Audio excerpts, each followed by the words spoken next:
नमस्कार दोस्तों, स्वागत है आप सभी का साक्षी भार्गव चैनल में। यह आपको मिलेंगी पौराणिक कथाएं और सनातन धर्म की जानकारी। तो आइए शुरू करते हैं आज का वीडियो। रामायण के प्रथम भाग बालकांड में हमने देखा कि कैसे भगवान श्री राम का जन्म हुआ। उन्होंने गुरु विश्वामित्र के साथ राक्षसों का संहार किया और मिथिला में माता सीता का स्वयंवर संपन्न हुआ। अब विवाह के उपरांत राम सीता अयोध्या लौट आए हैं। यहीं से आरंभ होती है रामायण का दूसरा और अत्यंत हृदयस्पर्शी अध्याय, अयोध्याकांड। यह वह प्रसंग है जहां सुख और उत्सव के बीच अचानक षड्यंत्र जन्म लेता है और भगवान राम 14 वर्षों के लिए वन की ओर प्रस्थान करते हैं। अब हम आगे शुरू करते हैं अयोध्या कांड के बारे में। जनकपुरी में संपन्न भव्य विवाह के पश्चात बारात अयोध्या की ओर चली। संगीत, वाद्य और उल्लास से मार्ग गूंज रहा था। राजा दशरथ का हृदय गर्व और प्रसन्नता से भर गया था। जब बारात अयोध्या पहुंची तो नगरवासियों ने दीपक जलाकर, घरों को सजाकर उत्सव मनाया। अब राम, सीता, लक्ष्मण, उर्मिला, भरत, मांडवी, शत्रुघ्न और श्रुतकीर्ति सभी दाम्पत्य जीवन की नई यात्रा प्रारंभ कर चुके थे। समय बीतता गया। दशरथ वृद्ध हो चले। उन्होंने सोचा, मेरे रहते ही राम को राजगद्दी सौंप दूं ताकि राज्य का संचालन सुचारू रूप से चलता रहे। राम मर्यादा, नीति और गुणों में सबके प्रिय थे। मंत्रियों, गुरुओं और प्रजा से विचार कर दशरथ ने रामाभिषेक की तिथि निश्चित की। पूरी अयोध्या सजने लगी। नगर में उत्सव का वातावरण था। हर कोई प्रसन्न था कि अब अयोध्या को सबसे योग्य राजा मिलने जा रहा है। लेकिन नीति को कुछ और ही मंजूर था। राजमहल के एक कोने में कैकेयी की दासी मंथरा बैठी थी। वह सोच रही थी कि यदि राम राजा बन गए तो भरत का क्या होगा। वह कैकेयी के पास पहुंची और मीठे शब्दों में जहर घोल दिया। महारानी, अगर राम राजा बने तो भरत और आप दोनों की उपेक्षा होगी। अभी समय है, अपने अधिकार के लिए आवाज उठाइए। मंथरा की बातों से कैकेयी का हृदय बदल गया। उसे याद आया कि कभी युद्ध के समय राजा दशरथ ने उससे प्रसन्न होकर 2 वरदान देने का वचन दिया था।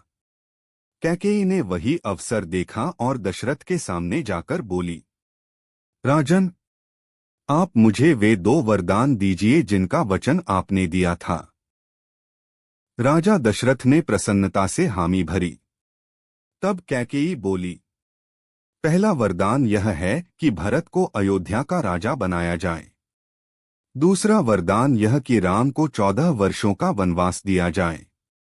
इन वचनों को सुनकर दशरथ का हृदय फट गया।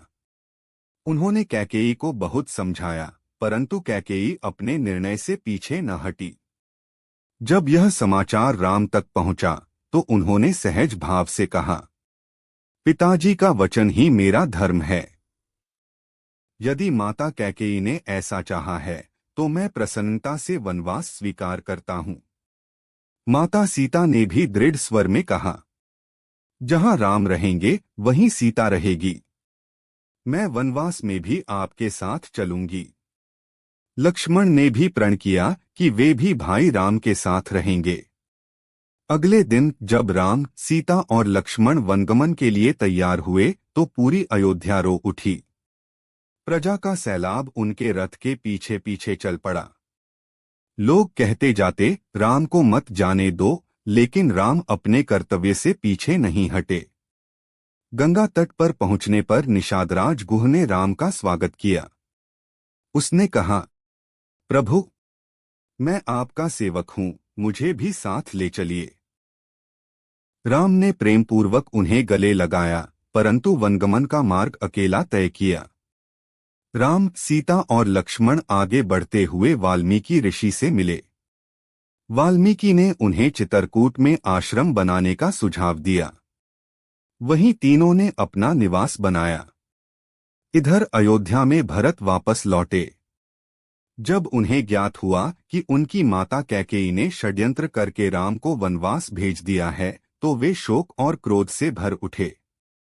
उन्होंने कैकेयी को कठोर वचन कहे और तत्काल राम को वापस लाने चित्रकूट पहुंचे। भरत ने राम से प्रार्थना की, भैया, आप ही हमारे अयोध्या के राजा हैं, कृपा करके लौट चलिए। लेकिन राम ने कहा, भाई, पिताजी का वचन ही मेरा धर्म है।